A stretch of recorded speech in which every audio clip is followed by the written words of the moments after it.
So it's a joint work with Italian colleagues from Bologna, and here is where we start from. So we start with some topology, the homology or rather cohomology of simplicial complexes. So here, cohomology, this answers the question, given a cocycle, when is this? Okay. So cohomology, this answers the question, given a cocycle, when is this the coboundary of some chain? Now, for infinite simplicial complexes, one is concerned with decay conditions, like being in LP for some P. And so we have variants of cohomology depending on the choice of exponents. In fact, you have two of them, one for the cocycle and one for its primitive, the cochain you're looking for. So this gives rise to a two-parameter family of cohomologies in various dimensions. So for finite simplicial complexes, cohomology turns out to be a topological invariant. Does not depend on the way the object is triangulated, only on its topology. So the infinite case remembers something of this topological invariance. This is a quasi-isometry invariance.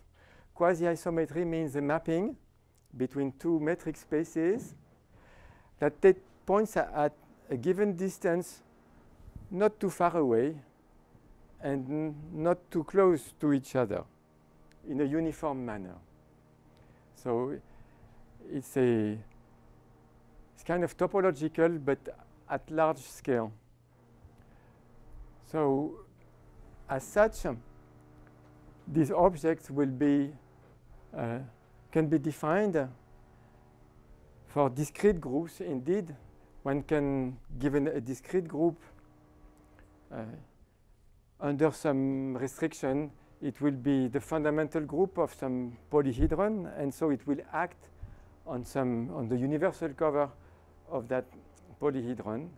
And two different polyhedra associated in this way to the same group are quasi-isometric. So to have this quasi-isometry invariance allows to attach invariance to data like discrete groups. And since we have these two parameters, we even get numerical invariance. And there are not so many, so that's useful. So let's try to compute them for simple examples of groups. That's the idea. So let's start with the z, the integers. So I view z acting on a simplicial complex, which is the real line cut into length 1 intervals. Then there is no zeros cohomology because cocycles, zero cocycles are just constant functions and they are never in any LP. However, one cocycles can be non-trivial.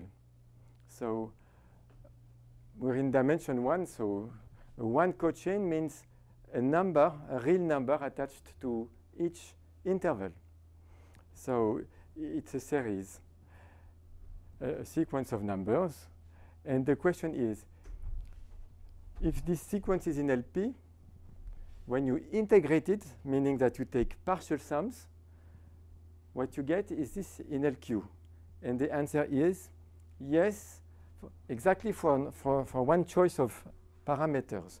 So if the sequence is in L1, is summable, then the partial sums are bounded.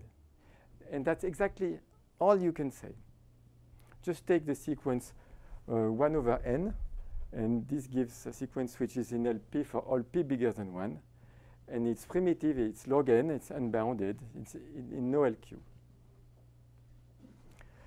It's not such a fascinating example, I admit. But just at least computable. So my second example, it's the plane cut into squares, and eventually each square is cut into 2 triangles, and this provides a simplicial complex. Then I have a sufficient condition for vanishing.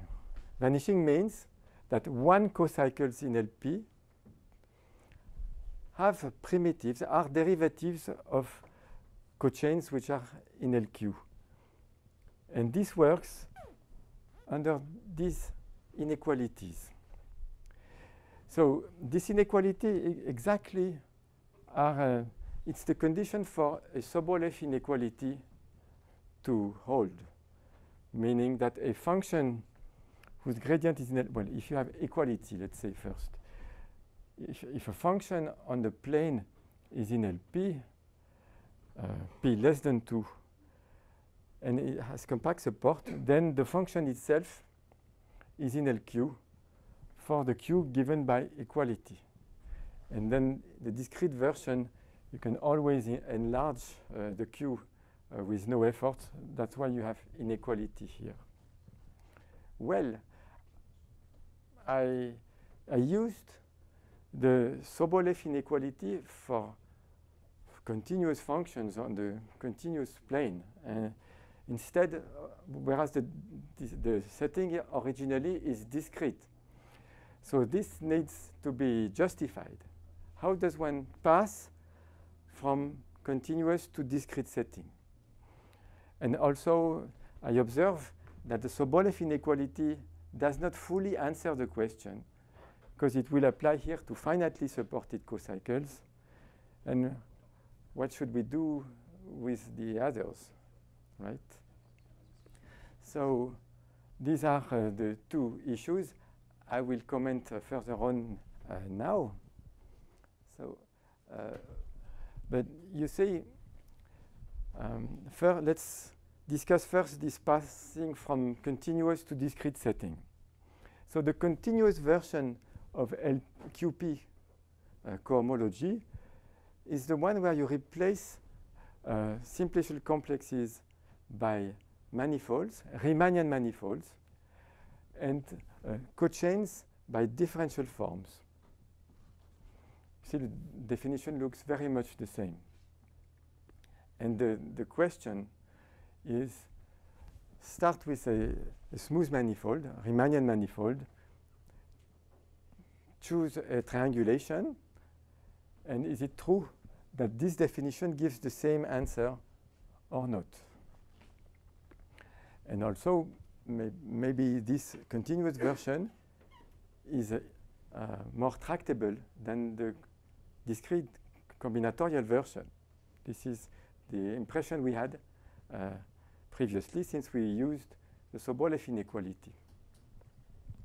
But that's very much the same idea that I will continue now. So let's take X the Euclidean n space.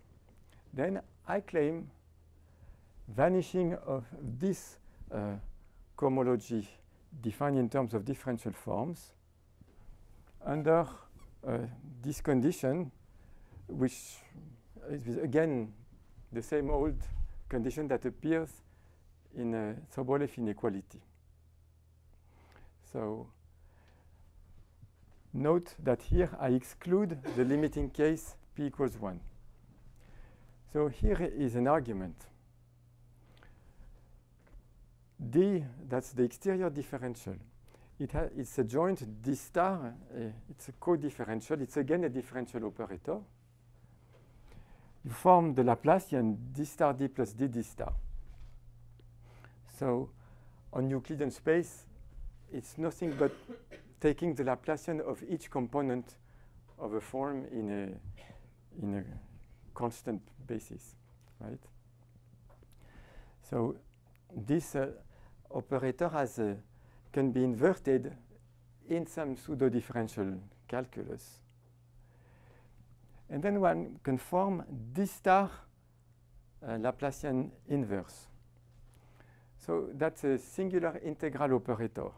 It has a kernel, which is a function which is homogeneous. Its distance to the origin to the 1 minus n. And now this Calderon-Zygmunt theory tells us that such operators are bounded from LP to LQ precisely in this case. Now it turns out that the inverse of Laplacian, like the Laplacian, commutes with the exterior differential. So when I compute dt plus td, what I get is d star, and after commutation d, plus d star times Laplacian inverse. So that's Laplacian, Laplacian inverse. So it's the identity. So now, if I apply this equation to a differential form which is closed, so this kills this term, I find this form as the differential of its image by t, which is in LQ, thanks to this boundedness property. It's simple-minded. It's very formal. All the hard work has been done by other people. So, right. So now, the next example, it may look simpler, simply a ball in Rn. But it turns out to be a bit harder because we don't have this beautiful theory, operators which are constant coefficients, just a convolution with nearly explicit kernel. No, so it's a bit harder. But then the conclusion is pretty much the same. Vanishing of this cohomology under the same kind of assumptions. Here, equality has been replaced with inequality, but this costs nothing. It simply means I apply the case equals 1 over n, and then I apply Hölder inequality, since the ball has finite volume.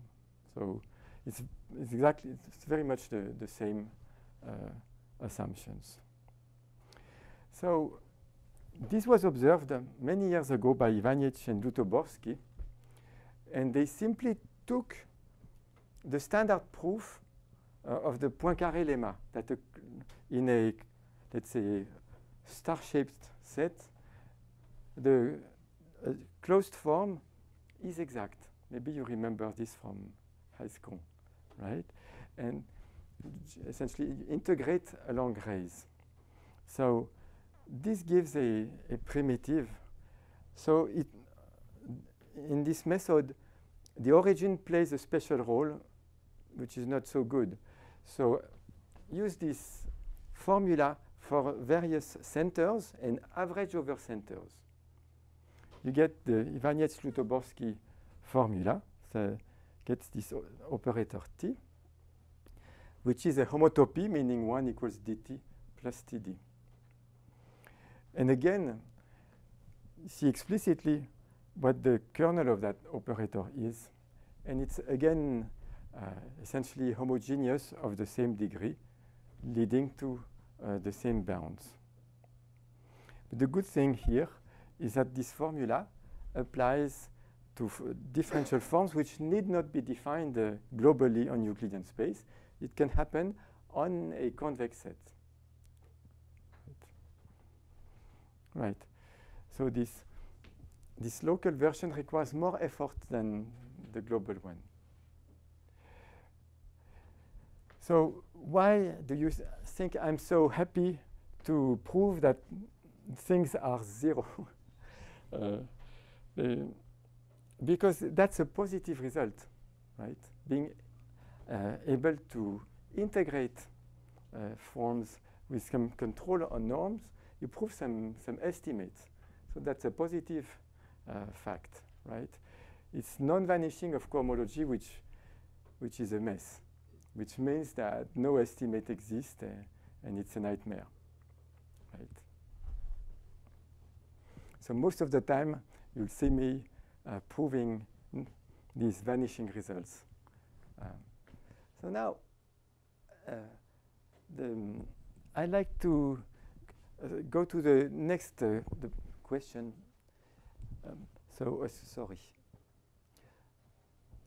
After we've computed some example, we wonder whether this gives us some information on the true topological thing, which is the small l QP, right? So the question is whether what we computed is really the small l QP. And there are general methods for this. So the theorem that says that you can use differential forms to compute the homology or cohomology groups of a manifold, this de Rham theorem, has a that should be our guideline. So Loret, during the Second World War, gave a proof, his own proof of this fact. In fact, a much more general statement called Loret's acyclic covering theorem. So the idea is have space, cover it with open sets.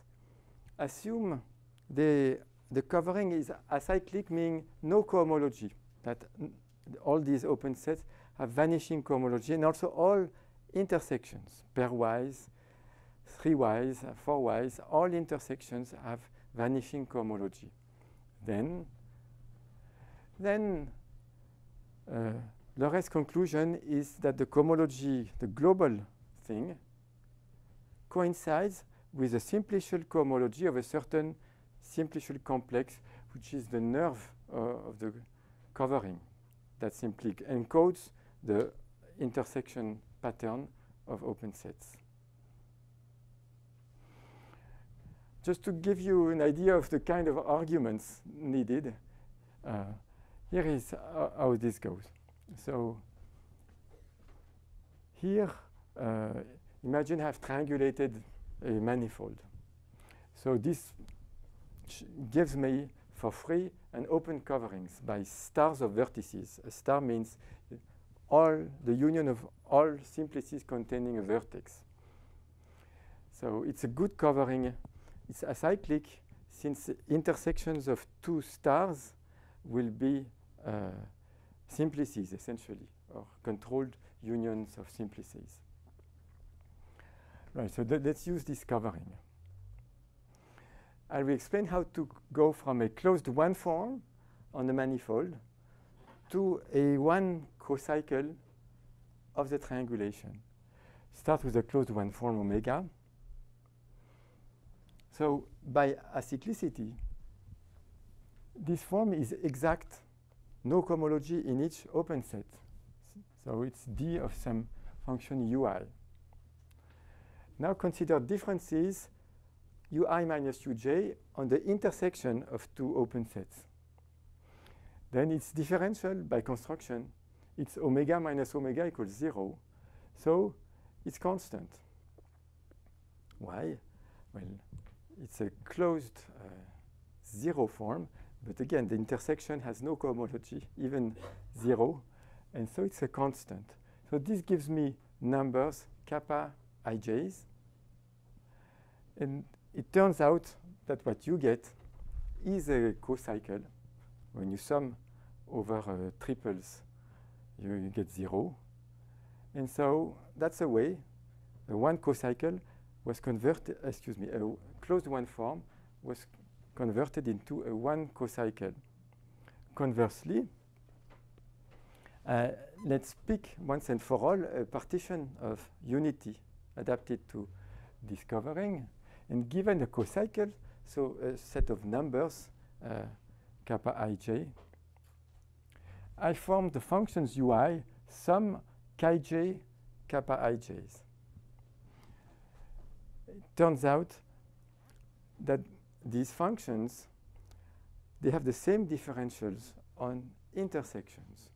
So this means all these differentials together, they form a well-defined global one form, which is closed because it's closed on each open set.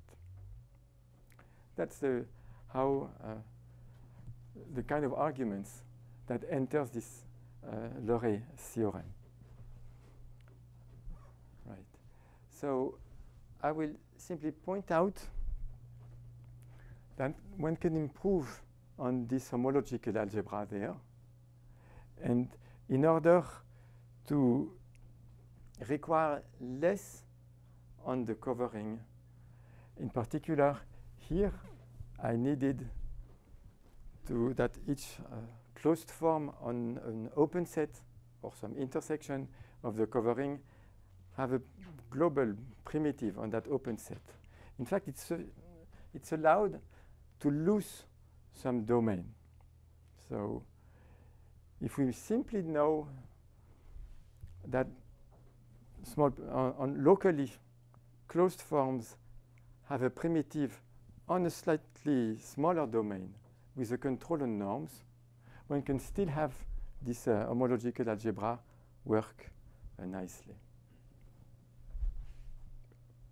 That's important for the sequel because I will now apply this kind of arguments to in a sub-Riemannian setting where the local information will be harder to obtain.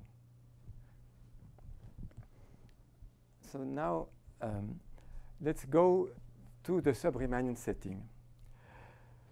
So I've treated only one example only, which is Euclidean space up to now. So the next class of spaces I'd like to compute this LQP cohomology of are Carnot groups. I suspect I don't need to define them for this audience. So these are groups with sub-Riemannian structures which admit dilations. So we've seen that in the Euclidean case, the key was the Laplacian and the fact that it is homogeneous under dilations. Hence, its kernel was homogeneous, and then one could apply this Calderon-Zygmund theory. Right. So here we need a homogeneous Laplacian. And sometimes such an operator exists, and this appears in Rumin's theory of differential forms in sub-Riemannian geometry. So I don't expect you to absorb this Rumin construction in 5 minutes. So well, it's written, it's summed up here, but it takes a while to get used to it. Let me simply say a few words. So we are on a Carnot group with dilations. Now consider first left invariant differential forms. So these are algebraic data. So dilations act on them and split them in eigenspaces called weight spaces. So differential forms appear now in several different weights. In Euclidean space, K forms are homogeneous of degree K. But in Heisenberg group, so let's take it as matrices X, Y, Z like this. Then the left invariant forms are dx dy and dz minus x dy in these coordinates. So these have weight 1, and this has weight 2 under dilations, right? Now, in two forms appear like this. This has weight 2, and then the others, dx, let's call this theta, have weight 3. 3 forms, there is only one which has weight 4. 0 forms, only one of weight 0. So this expresses the way in which these several weights in each degree, we don't like it, right? Because this kills homogeneity. So we want to replace this complex with all differential forms in it by a subcomplex where in each degree less weights arise. And the dream is to have only one weight in each degree as it is in Euclidean space. That's a dream which is not always successful, but sometimes, yes. Right. So the idea is that if the exterior differential is not homogeneous, it breaks as the sum of components of degree of weight 0, 1, and 2. No more in Heisenberg group. And the zero weight part, it's purely algebraic. It doesn't differentiate. Anytime you differentiate a form, you increase the weight. So the D0 is simply the exterior differential on left invariant forms. So you can manage to invert it because it's algebraic. And if you can invert already one component of D, well, you've won something. Yeah? You've made some progress. And that's exactly what Riemann does. So he writes such a homotopy, and it turns out that eventually after iteration, it produces a projector onto a subcomplex. And this subcomplex can be identified with a space of adapted forms where certain weights have disappeared. That's the trick. And this is what Riemann space of forms ER is about. Objects which appear in less different weights than there were initially for differential forms. And it's successful for the three-dimensional Heisenberg group. Indeed, in the Riemann complex, this disappears and this disappears. So the Riemann's differential from 0 to 1, it's simply the horizontal gradient. Take the differential of a function and restrict to the contact plane, ignore the missing direction. The Riemann operator here is simply the excuse me, 3 to 4. This is a usual differential. What happens here? So a partially defined one form, its differential usually is not of this type. It's not vertical. But there is a unique way to extend it in the missing direction to add a dz component or theta component in order that its differential becomes vertical. And so once this correction is made, which requires one derivative, then you take the exterior differential of the form you've obtained. And this involves two derivatives. And this gives the dr between forms of degrees 1 and 2, and weight 1 and 3. So the procedure is successful here. In each degree, there is only one weight in Riemann's complex. Unfortunately, it works as well for other Heisenberg groups with the same feature that the Riemann's differential still order 1 most of the time. Exactly one of them between the two middle dimensions is a second order operator.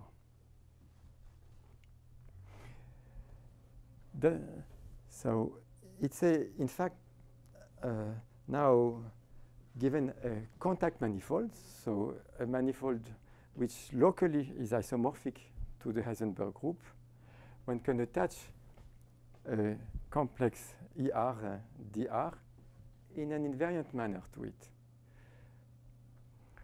So now, where is the Laplacian? You choose a sub-Riemannian metric, and this allows to define the joint, and you simply form the usual Laplacian when both operators dr and dr star have order 1. And when one of them has order 2, then you use this simple trick. You take a square of the component which would have of the term which has order 2 to get an operator where all terms have order 4. And this makes an operator which is well behaved analytically. It is maximally hypoelliptic. And so we can invert it in some pseudo-differential calculus and take this d star Laplacian inverse. This is a homotopy, as before. And now it's bounded from LP to LQ, thanks to pretty old results you see from the 1970s. Indeed, this Calderon-Zygmunt theory has been extended to homogeneous groups at that time, since the 1960s. And we see the conditions here involve not the dimension 2n plus 1, but the homogeneous dimension, or the Hausdorff dimension of Heisenberg group here. And in the special degree where the differential has order 2, the 2 appears here as well. So now we can see that the LPQ cohomology of the operator dr vanishes. This is what this proves. But we still have to show that this cohomology of dr coincides with the topological LPQP cohomology. And this requires a local version, right? So here is our theorem. That's the local version of this vanishing of dr cohomology. So it's let's call it a Poincaré inequality, because in case of functions and one forms, we'll start with a closed one form on a ball that's a differential over function. And you claim that it has a primitive whose LQ norm is bounded. And so one way to write this is, given some primitive, you merely need to add some constant that depends on the function in order to have such a control.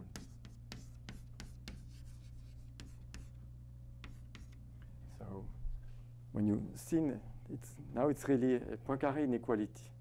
In a rather weak form, since here I put the big ball of radius 2 and here a small ball of radius 1. So this is our result, but fortunately that's sufficient for the homological algebra to work. So the argument is different from the Iwaniec, Lutoborsky. One can cook up an analog of the Poincaré homotopy formula, sure, but it does not fit with the Riemann's construction. It seems to us hopeless. So, but never mind. After all, this Riemann complex by construction, it is homotopic to the de Rham complex. And so we merely need compose two homotopies. And that's exactly what we do, except that the homotopy produced by Rumin involves a derivative. So, for instance, what the homotopy does for one forms, partially defined one forms, it produces this extension as a globally in the third direction, but this extension involves one derivative. So it's not bounded on LP. So we need to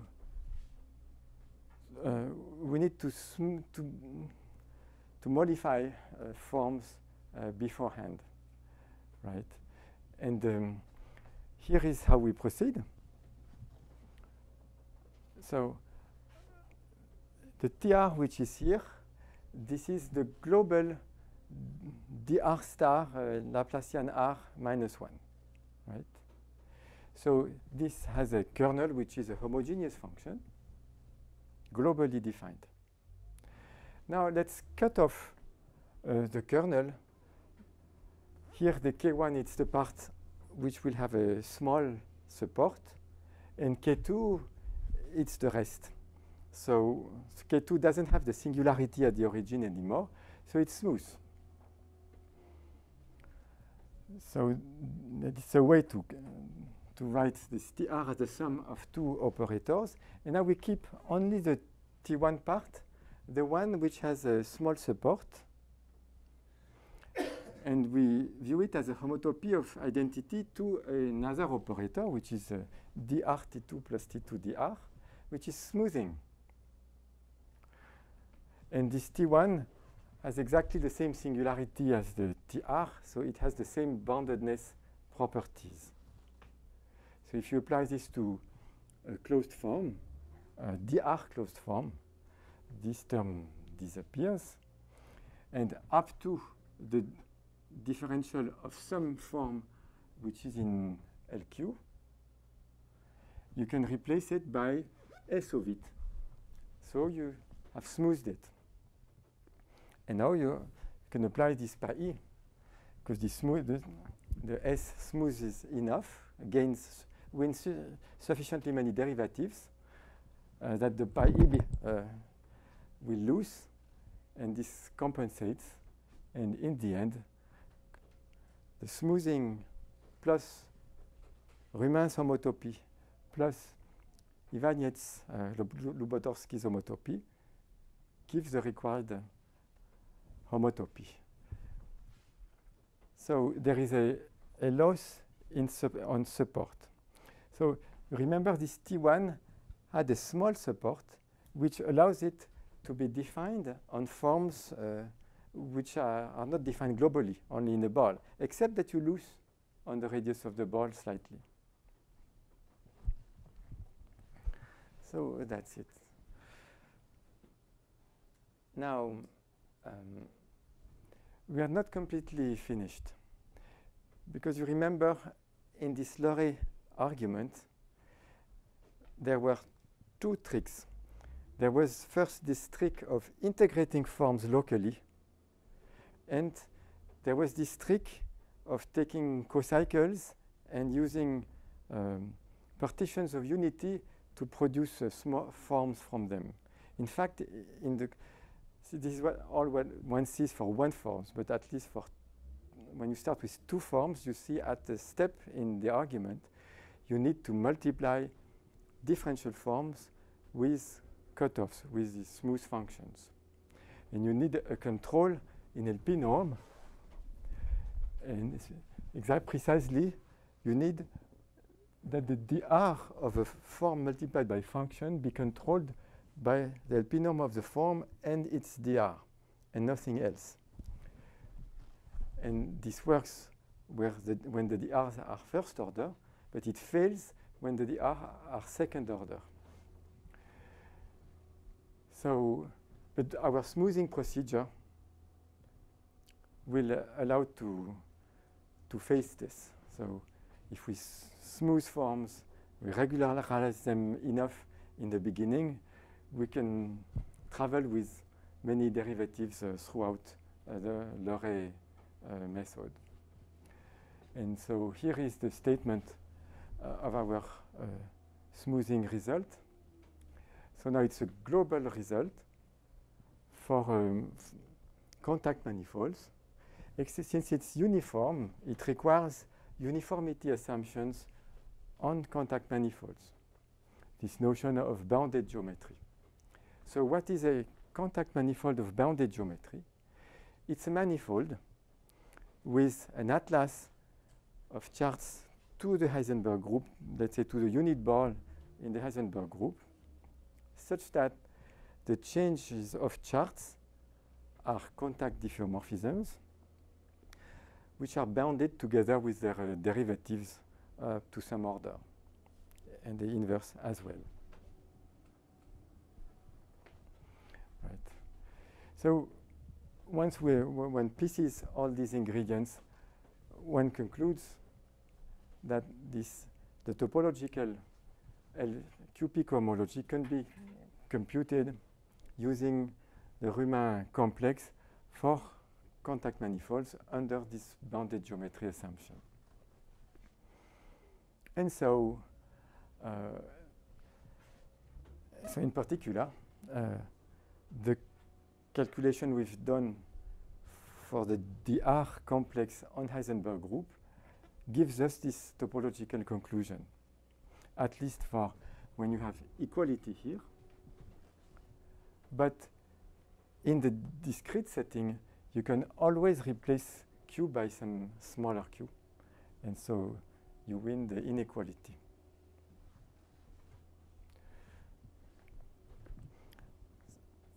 I'm close to the end now. I mentioned Sobolev inequality. So Poincare inequality means object defined in a ball with no boundary condition. Sobolev has to do with compactly supported forms or objects in a ball that vanish at the boundary. So the same kind of methods along the way prove Sobolev inequalities.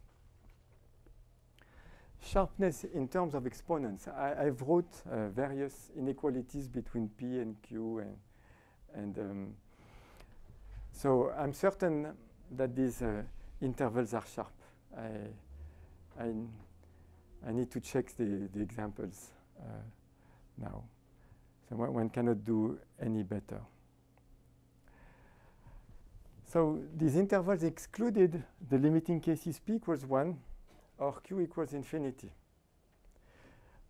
In fact, when we started thinking of this, we wanted to precisely to cover these cases, and then we realized that the case P bigger than 1 was not that obvious after all.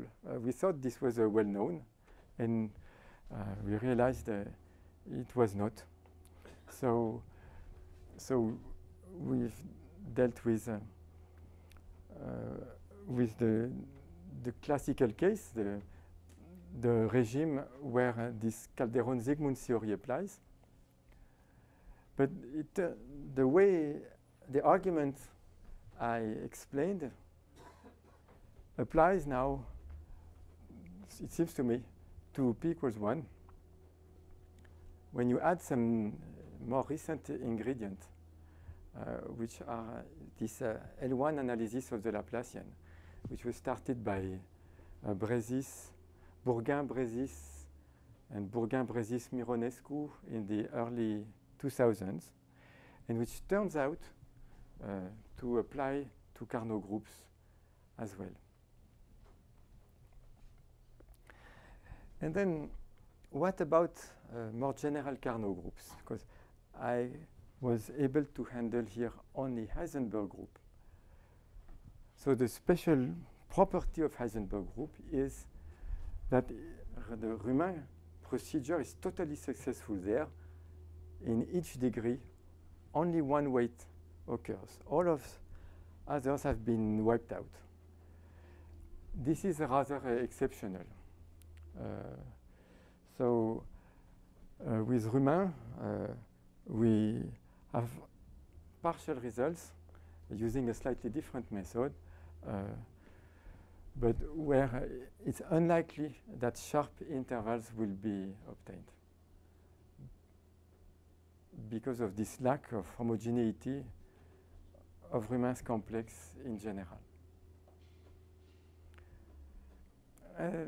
Thank you for your attention.